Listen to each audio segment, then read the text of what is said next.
Yo ho ho, so today I'm going to be doing a review on The Castle of Otranto by Horace Walpole. So this was first published in 1764 and it's considered to be the first ever Gothic horror novel ever written, hence why I read it. So this is the story of Manfred, who is the lord of the Castle of Otranto, and it opens on the day of his son's wedding. Now, due to a paranormal event, his son actually dies before the wedding is due to take place, and this causes Manfred to immediately unravel and succumb to paranoia over a prophecy that's been made about his family. In the prophecy, it predicts the end of Manfred's line, and this scares him so much that he begins to take things into his own hands in order to stop it from coming true. So the first thing that struck me about the story is the fact that Manfred isn't the stereotypical villain that you find in most Gothic novels. Most of the time, villains are seduced by power or wealth, and they won't let anything stand in their way in order to achieve what they want. But Manfred's different. He manages to hold on to his morality throughout the story. And I thought that was quite interesting because even though he does have the opportunities to become a worse character than he is, for whatever reason the thought of killing anyone never occurs to him, and he tries to go about it in a legal sort of way, which is just kind of interesting. This definitely doesn't excuse his bad behaviour, but he could have been a far worse character than he actually ended up to be. I found the most interesting character to be Isabella, who is the young bride that was supposed to marry Manfred's son Conrad, but then Manfred decides to try to marry her himself despite being already married to his wife, and he goes about trying to divorce his wife, and Isabella wasn't too keen on being married to Conrad in the first place, so she definitely doesn't want to marry his father in the end, and you can just really sympathise with her, and she's the most realistic sort of character in the story considering the situation that she's been put in, and she just wants to escape this castle and get out and find her father. She also is the character that has the best lines of dialogue in the story, and it just seems to be very impactful when she speaks, and you can just really sympathise with her. Another character that I had a lot of sympathy for was Hippolyta, who is Manfred's wife. She just seems like a woman defeated from the very beginning,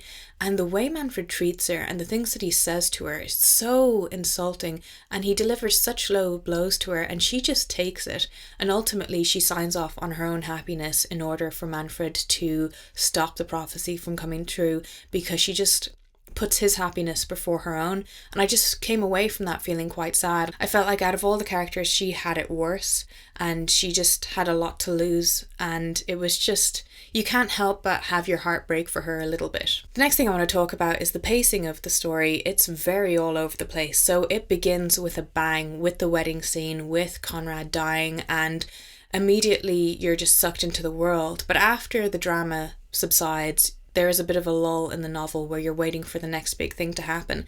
And it definitely does happen, but that lull gives you time to actually get to know the characters and for character development, particularly with Manfred, to develop. So I can understand why it's there. I don't think that the pacing was all that thought out when it came to the writing of it. I like that there was a lot of supernatural elements dotted in throughout the story, and there was a good few moments that genuinely creeped me out, especially when Isabella is trying to flee the castle. This is a really short story. It's about 100 pages or so. Realistically, it's more of a novella than a novel, even though I've probably been referring to it as a novel throughout this whole review. But yeah, the pacing is a little off. So I was expecting the tone of this novella to be very serious, considering it was published in 1764, considering that I've read a lot of other Gothic works from around that time period as well. I was very much anticipating the tone of this novel to be very serious, to be very ominous, and in reality, it's more of a drama than a horror.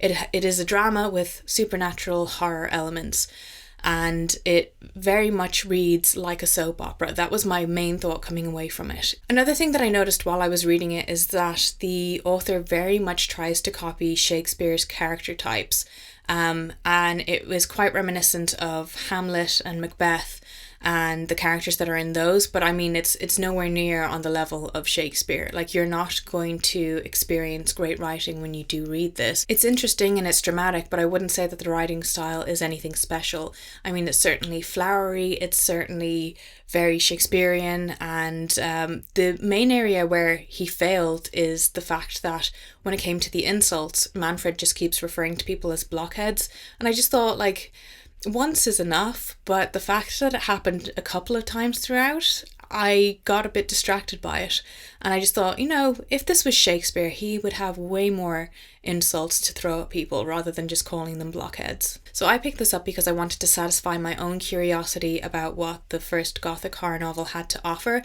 and I was definitely amused by it. Like, I didn't hate it, I enjoyed it for what it was, but I went into it not expecting great things. I knew it wouldn't blow me away or anything like that.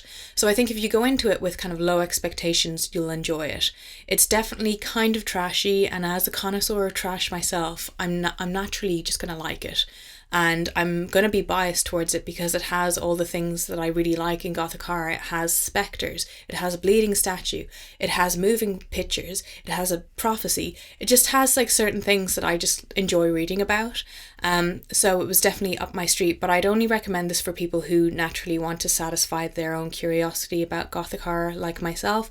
I'd recommend it for people who don't really like reading horror because there isn't anything really spooky or scary about this. Like I said, it's more so of a drama. I'd say read it if you're interested, but it's definitely one that can be given a miss. Like, I don't think you would be missing out by not reading it. But overall, I thought it was really enjoyable. Like, I read it in one sitting. It had plenty of drama that kept me kind of hooked and wanting to know what happens in the end.